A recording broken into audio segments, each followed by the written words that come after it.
how do you strike a balance between, being physical enough to make a difference in a football game, but not getting yourself injured? Yeah, that's the tough thing. I mean, that's the $64,000 question that every coach has to have. You've got to do enough so that your team can be physical, knows they're physical, and get through a game. But at the same time, you got to take care of everybody, and you got to make sure we get them to the game. So that's a very fine line. I don't know exactly what the answer is. So hopefully, what we're doing out here every day is the answer. The other day, you said everybody kind of looks good the first couple of days when they're in shorts. Who stood out the last couple of days that's new that maybe surprised you a little bit? That's new? Yeah. That's a good question. I don't know that I have anybody that's just jumped out at me, because we're in day 4. They're tired, they're sore. A lot of the new guys, their heads are smoking because it's a day 4 of install. We're about 80% of the offense and defense and special team stuff is in. And so it's a lot for them. And so their minds are really smoking, and they think they're tired, and they think they're sore, and some of them, their minds got to take over now.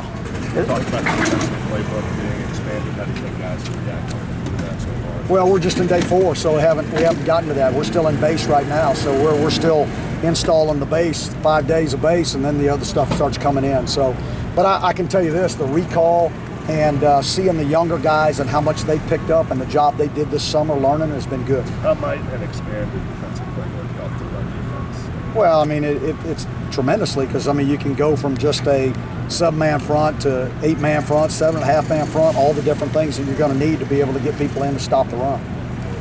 We were able to see a little bit of the defensive backs right here, tackling drill and everything. How do you think those guys are doing with the physical play?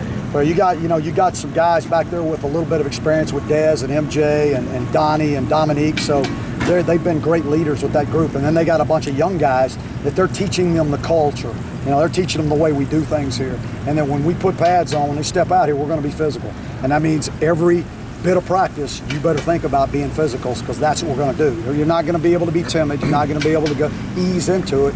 We're going to start off the bat, and we're going to hit. What do you see out of? And those guys, I think those 4 guys are doing a great job in that secondary of creating that for those young guys. What do you see out of Cole Holcomb, a newer name, getting first-team reps at linebacker? I think Cole is taking advantage of all of his opportunities. He's a very bright kid. He can really run. He'll hit you. I think Cole Holcomb's going to be a good football player. I really do, and he's going to help us. Is he the man to be out for that? Right now, he is. Yes, he is. When you guys made the decision to start giving Andre Smith those series last year in the first half, obviously looking ahead to right now, how much further ahead is he right now than he would have been if he maybe didn't get some of that time? A world of difference. So he's played in every big game. He's played in every game we've had, basically. He was able to spell shot.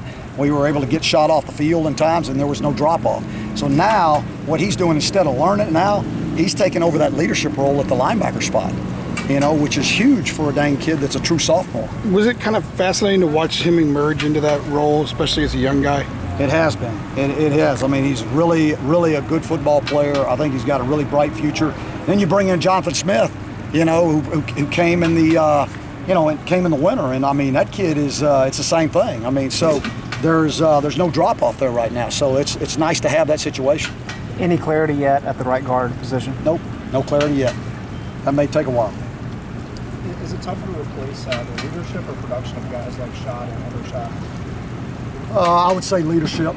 And those guys produce. There's no doubt about it. But the leadership is invaluable, and so these guys have done a good job trying to emulate them, and they were great role models for them as leaders. And so the learning curve should be much smaller or shorter. And so those guys, I think Dre and Collins and Holcomb right now, those 3 right now, not to say they're going to be the ones that line up against Georgia. I don't know. We still got the rest of the month to go.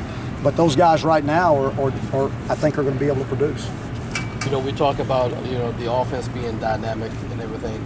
Can the defense be just as dynamic on that side of the ball? Sure they can. Yeah, there's no doubt about it. The difference is just experience, and we've got some youth over there. But like I said before, it's talent. There's talent. Now we got to get it in the right place. And we got to get it with the right mentality. Is there any separation yet, Nathan and Caleb, behind Mitch? No, not yet. Not yet. You like what you've seen so far? Yeah, I like what I see. I like what I've seen from all those quarterbacks yet. I mean, every day is a learning experience for more. Every single rep. That's why we're working 2 huddles and 2 groups most of the day, so that all those younger guys are getting valuable reps. You got 2 lefties among the 5 scholarship guys. Have you coached many left-handed quarterbacks in the past? I've only had 1 in my career, and he led the country in completion percentage that year. With the defense in particular, you guys tried to dissect what happened in the last 2 games last year. Just try to forget about it. No, we've definitely broke it down and have feelings about what it was and how we've taught off of that. I mean, we're not embarrassed to say what happened. I mean, we got our butts kicked. I mean, that's what happened, and hopefully we're going to learn from all of those experiences, and we're going to be much better because of it. What do you think the primary lessons, particularly up front?